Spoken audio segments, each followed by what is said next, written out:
Good morning. Welcome to Coffee with the Pastor. Glad you could join me this morning.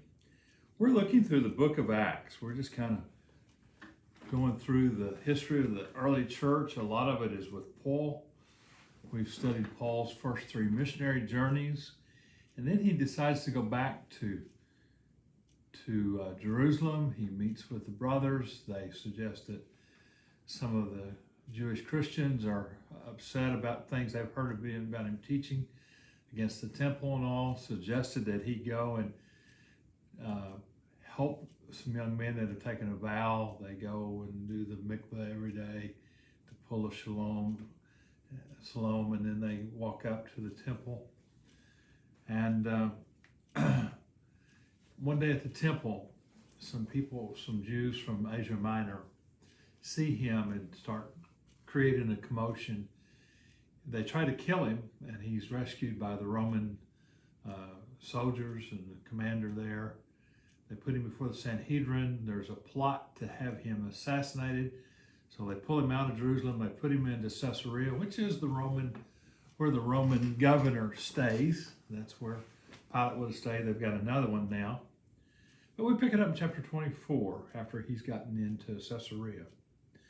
And remind you what Caesarea, this is where they think Paul was kept when he was there. That's the ruins of that and all. But in chapter 24, beginning with verse 1, it says, 5 days later, the high priest Ananias went down to Caesarea with some of the elders and a lawyer named Tertullus, and had brought their charges against Paul before the governor. So now the high priest and a lawyer and a whole delegation have come to Caesarea. Caesarea is out on the Mediterranean coast. Jerusalem's in the middle of the country, so it's a little bit of a ways, not a long way. But they come and they present their case against him.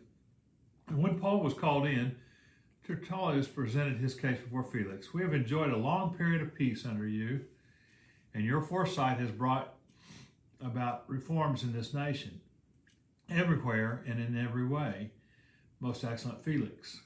We acknowledge this with profound gratitude, but in order not to worry you further, I would request that you be kind enough to hear us briefly. We have found this man to be a troublemaker, stirring up riots among the Jews all over the world.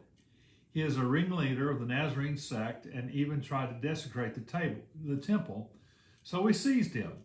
By examining him yourself, you will be able to learn the truth about all these charges we are bringing against him. The Jews joined in the accusation, asserting that these things were true. So the reason why they're going to have Paul convicted is because he's a troublemaker. Now, they could not have Paul convicted in a Roman court based upon that they think he's a heretic, which they do for following Jesus. They have to find some reason.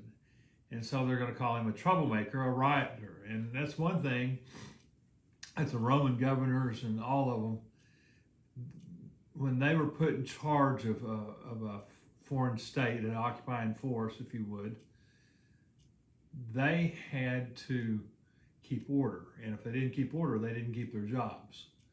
And so this would have gotten Felix's attention. And so he looks over to Paul, and Paul replied, I know for the number of years you have been a judge over the nation, so I gladly make my defense. You can easily verify that no more than 12 days ago I went up to Jerusalem to worship. He said, I didn't go there to make trouble, I went there to worship.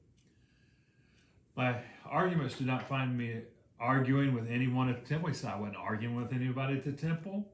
I wasn't stirring up the crowds in the synagogues. He said, they cannot prove the charges that they're making against me. He said, but I do worship my God in a little different way than everybody else. I follow my teachings. I believe in the prophets and the Torah, but I do follow the people of the way, which is the way of Jesus Christ. And I have the same hope in God as these men, that there will be a resurrection of both the righteous and the wicked. So he said there's just no truth to these trials. What they're charging me, there's nothing there. I didn't do it. And so he just explains that he goes to there. He says, I've been through the Sanhedrin. He said, but then they got to arguing about the resurrection. And then verse 22, it says, then Felix, who was well acquainted with the way, he knows about the Christians, adjourned the proceedings. And when Lysias, the commander, comes, he said, I will decide your case. He ordered the centurion to keep Paul under guard, but to give him some freedom and permit his friends to take care of his needs. Basically, if you got very low necessities when you were a prisoner, but they allowed people to come in and take care of you if you were a Roman prisoner.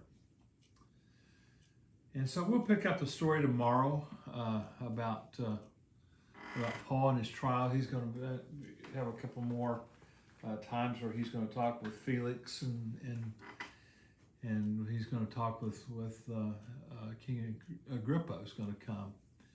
And Paul's basically saying what I'm being accused of I didn't do. And he didn't. He didn't cause trouble. He didn't go argue with them. He didn't do anything to temple other than worship God. But this is all going to be in God's providence for him to get to Rome. He's not going to Rome like he thought. I think he thought he would probably go on a missionary journey or something. But he's going to go to Rome as a prisoner.